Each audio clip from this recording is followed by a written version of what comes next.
Let's begin. So today's lesson. All good? Yeah. Today's lesson is going to be exercise 3J. Grab out a pen or pencil. We're going to write some notes. Today's lesson links with yesterday's lesson.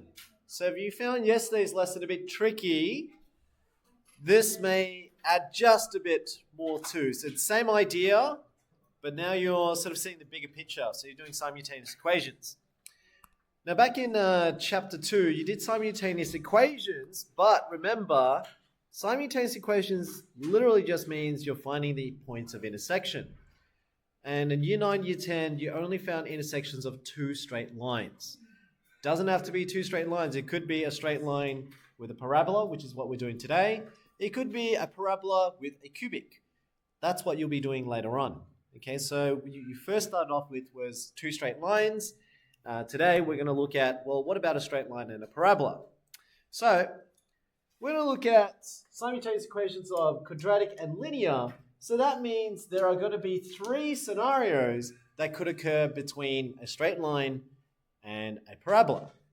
Here's scenario 1.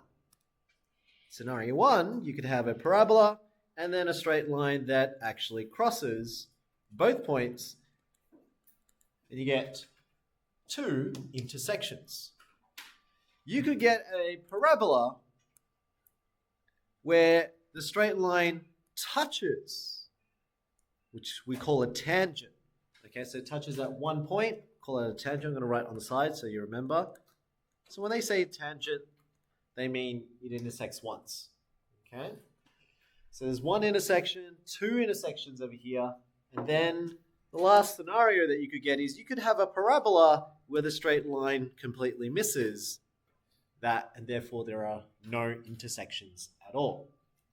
So what you're kind of seeing now is actually very similar to what we've been doing in the last exercise about discriminants. See, this has 2 intersections. This has 1 intersection. And then you have 0 intersections. Now with a discriminant, what were you solving for when you found a discriminant when it says 2 solutions, 1 solution, and 0 solutions? What were you working out yesterday that's different to today? So yesterday's lesson, when we said there's 2 solutions, we were referring to 2 x-intercepts, right? Because the discriminant came from your quadratic formula. Today, you're still going to use discriminants because you're going to get a quadratic equation when you simplify it, but the solution to it does not represent x-intercepts, but it will represent intersections. That's why you need to understand when you equate an equation, what are you doing? Are you actually solving for the x-intercept? Then the discriminant describes the solutions for the intercepts. Whereas in this case, it's intersections. Then you need to know then, okay, I'm equating these 2 equations and I'm looking for the intersections. That's one of the things that I find the students, they get confused about discriminants. They think, it's always used it just to find number of solutions, but they don't know what the number of solutions mean. It just means how many can you find to make that statement true. So let's have a look at this example. This is an example, and on Desmos I drew it out for you already. Negative 2x plus 4, that's the blue line, that's your straight line equation. X squared minus 8x plus 12, that's your green parabola. And clearly from the graph, we can see that there are 2 points of intersection. What I haven't done for you is I haven't told you where the 2 points of intersection is. I only told you the y-intercept for the linear line and the x-intercept for the linear line. Then I also told you the x-intercept for your parabola, but at the same time, your x-intercept for your parabola. They do happen to have common x-intercepts here, okay, for the linear and the parabola. If we were to solve this by hand now, because there's another point of intersection that we don't know, which is over here. We don't know how to do that. But what we know is theoretically in simultaneous equations, what you learnt in chapter 2, is that when there is a point of intersection, which is only these 2 here, they both have the same x and y coordinates. They don't have the same x and y coordinates anywhere else, but at these 2 points, they have exactly the same x and the same y. Meaning, if you sub 2, so this one, they both share the same coordinate here. If x is 2 and I sub x equals 2 into the quadratic, the result should end up being y equals 0. If I sub 2 into this equation, then the y value should also be 0. And you can test it. It should be true. Okay, that's what we mean when we say they both share the same x coordinates and the y coordinates. It means you can sub x in and y in. It should be the same for both. Okay? So with that theory in mind, that also means then if x1 equals x2, meaning if the two x coordinates are the same and the two y coordinates are the same, so and y1 equals y2, then what you can say is, well, that means this is equation 1. That's your y equation 2. They're both different y coordinates, but only at the point of intersection do these two equal. That's why we can write it like this. We can say, oh yeah, well, since y1 is negative 2x plus 4, that's my first equation. I know the y coordinate will equal to the y coordinate of my parabola, x squared minus 8x plus 12, only at the point of intersection. You don't always do that. That doesn't always happen. But I see at a year 11 level and year 12, I can tell straight away if you have no idea what you're doing when you start off with an equation like that. It has to make sense of what you're doing. In this case, we're doing this because at the point of intersection, we know these two are equal. That's why you can equate them. Not all the time, and not every time.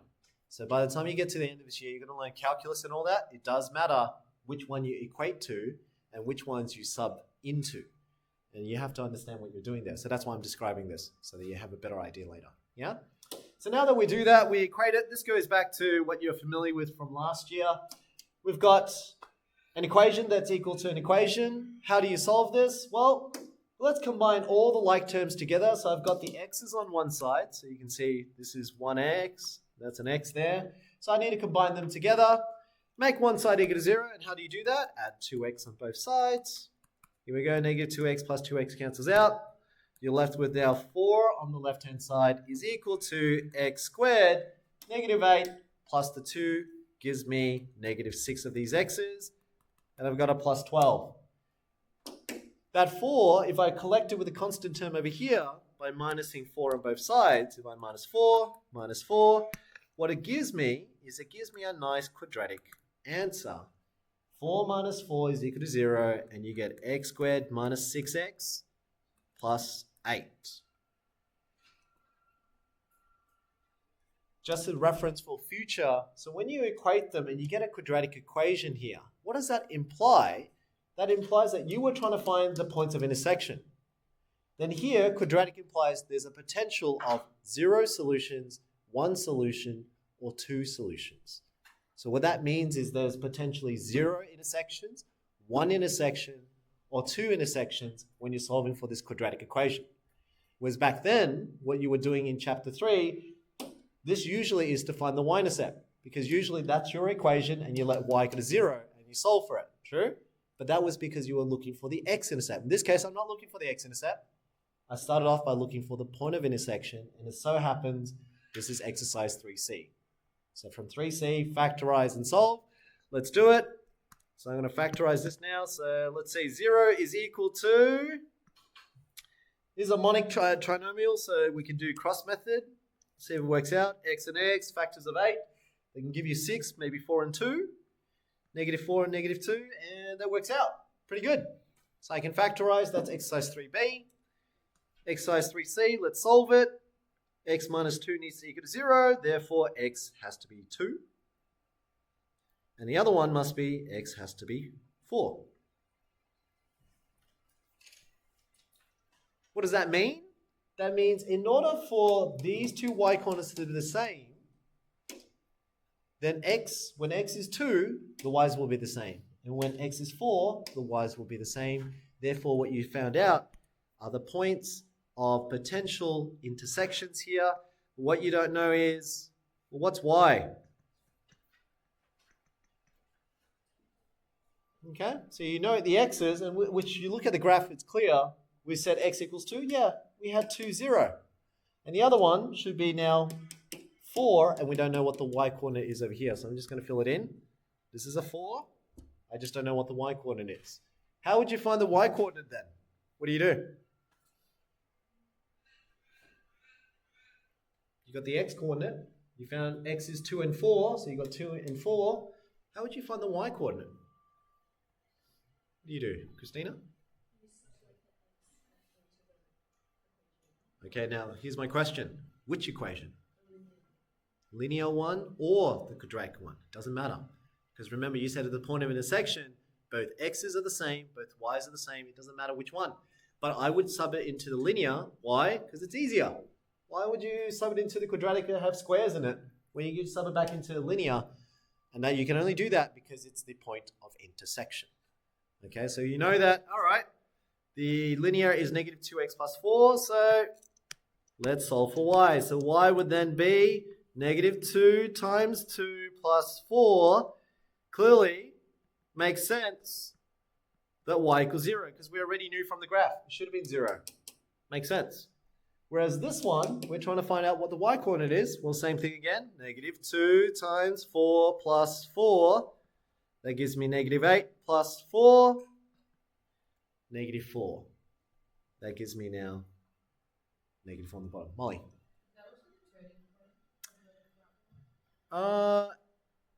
Actually didn't know. Or it kind of looks it. I didn't actually confirm. You want to confirm it. What's a way to confirm the turning point of this parabola? How would you work it out? Using all the techniques I've shown you so far. Your parabola is the green line. This is your green line. X squared minus 8x plus 12. How do you know what the turning point is again? What's a formula I've given you that you can quickly find out? You can complete the square. That's one technique. And what's the other one? Yep. Very good. So you can just test it to see if x equals 4 is the axis of symmetry. Just test it by doing x equals negative b on 2a. That's a bit quicker than completing the square. Looking at that formula there, b is negative 8, so it's negative of negative 8 divided by 2 times 1. And negative of negative 8 is 8 on 2, and it turns out it is 4. So yeah, it must be that since x equals 4 of the green line, must be the turning point as well. Okay, so sometimes it could just be slightly off from the turning point. You just got to confirm it. Is it? And this is the formula to find out the x coordinate. Out of curiosity, I didn't write it in the other notes. I think I deleted it, but did anyone remember Massey's beautiful formula that he gave to us to find the y coordinate instead of completing the square? What was it again?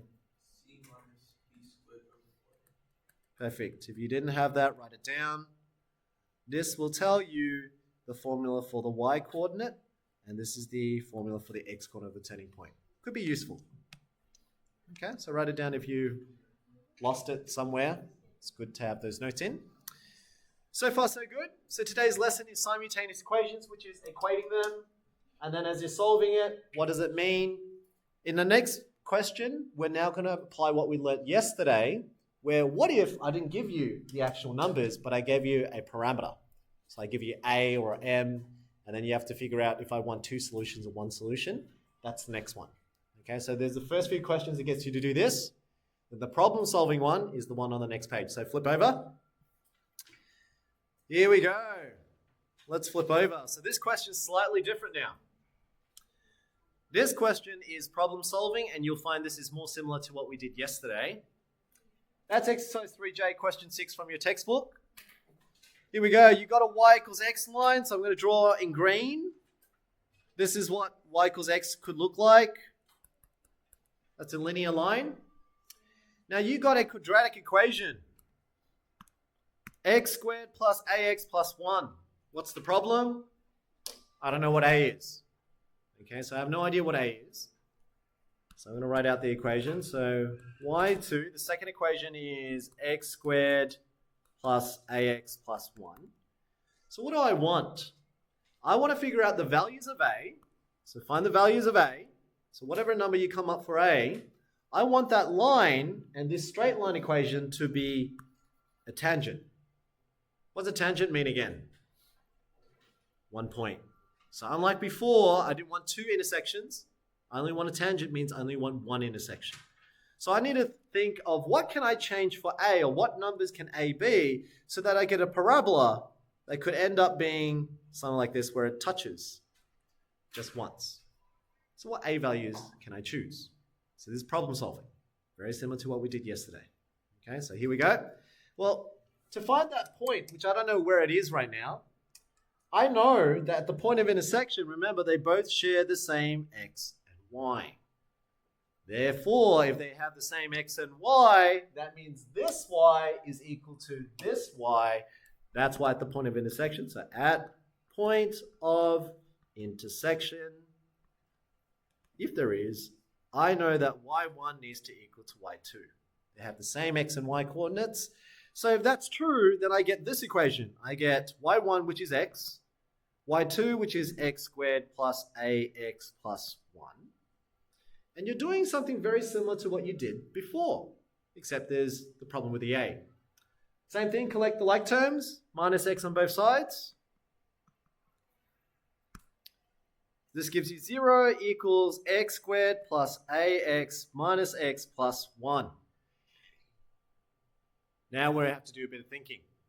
So, what do you think I can do with these x's here? How can I do ax minus x? What can I do there?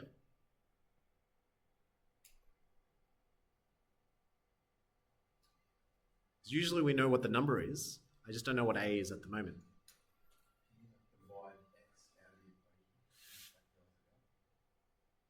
Factorizing is right, but don't divide. Okay, so you're going to factorize it out. And the reason why you do that is this. A minus 1x plus 1. Why do we do that? Do you notice here we've got C, B, A. Because remember, we've learnt the discriminant can tell you the number of solutions you want. You already told me you want a tangent. It means that you want one solution. But to have one solution, your discriminant needs to be equal to 0. So here, to do a discriminant, you need A, which is 1. You need B, which in this case is A minus 1, very similar to what we did yesterday. And C equals 1. We know that the tangent, if you want one solution, so I'll write it here again. If you want one solution, which means one intersection in this scenario, we know that the discriminant needs to equal to 0. The discriminant, which we know from yesterday, is x squared minus 4ac. We need that to equal to 0. Now, I've got a b, I've got an a, and I've got a c. I can substitute this back in, and I can try to solve this now. Let's sub it in. So I should have a minus 1, which is my b, squared, minus 4 times a, which is 1, times c, which is also 1, is equal to 0. From here, you now get a minus 1 squared minus 4 is equal to 0. What's convenient in this scenario is because you made it equal to 0 because you only wanting to find one solution. Had the question been, I want two solutions, this would have been the greater than 0 sign, and you have to sketch that graph and then analyze it. In our case, you don't have to sketch this graph now. You can actually just solve it from here because it's equal to 0. But in this exercise 3J, you will get questions where they don't say one solution, they may want two solutions. So the best way to do it is how I taught you guys yesterday. Draw out the discriminant axis, work out, in this case it's A. If I had to sketch that graph, let's read it. What's the minus 4 tell us again? Adi.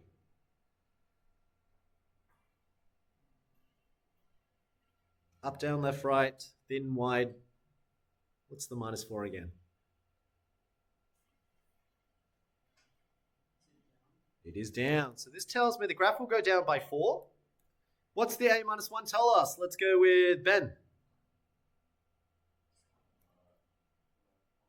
Close. The way I teach you guys, let it equal to 0. So a minus 1 let it equal to 0. Solve for a equals 1 if it's positive positive moves to the right. So you know moves to the right by 1. Is this a smiley face or a frown face, Jason? Smiley face, because the number in front of the brackets is clearly positive 1.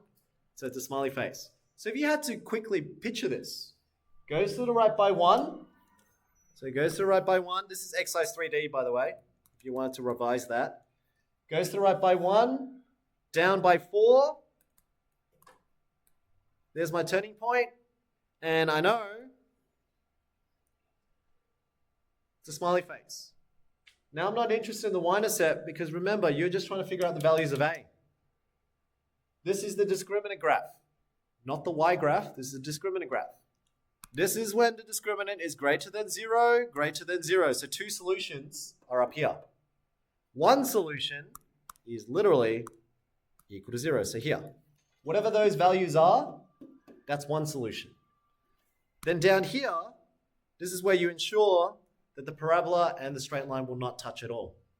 So any values between these 2 points, okay, between these 2 points will give me no solution. Any values that are greater than that point will give me 2 solutions. Any value less than that point will give me 2 solutions. And any value that is exactly these 2 points will give me 1 solution. In our case, we want 1 solution, so I just need to work out when it's equal to 0, which is this step.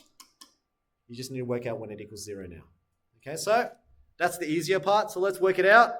You're trying to work out a minus 1 squared minus 4 is equal to 0. I'm going to zoom in. You can use difference of perfect squares, factorize that if you want, or you can use the technique I've taught you back in exercise 3E. You can actually just do inverse operations. Minus 4, bring it across, so add 4 on both sides. You get a minus 1 squared is equal to 4. How do you get rid of the square again? What do? Square root, so I square root both sides. But remember, when you square root, what do you have to make sure? The answer is not just 2, it is plus minus 2. So don't forget that. So there's meant to be 2 answers. We can see there's 2 answers in the graph already. There's meant to be 2 answers there. A will equal to, by adding 1 across, 1 plus or minus 2.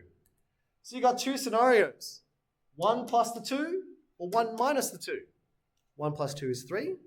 And 1 minus 2 is negative 1. What have I just figured out? I just figured out when is the discriminant equal to 0. Remember, this is discriminant. I'm trying to find out the A values to have 1 solution. Discriminant will equal 0 when it's equal to 3. And the other one is when A is equal to negative 1, discriminant is also equal to 0. So you just have to remember from yesterday's lesson, this is your A versus discriminant. This is your A versus discriminant. So if I had to answer the question now, what's the answer? The only way you're going to get a parabola that will touch nicely on the curve is if A was negative 1 or 3. And you want to prove that, type it on Desmos. Here we go. I'm going to type on Desmos now. Let's go to Desmos.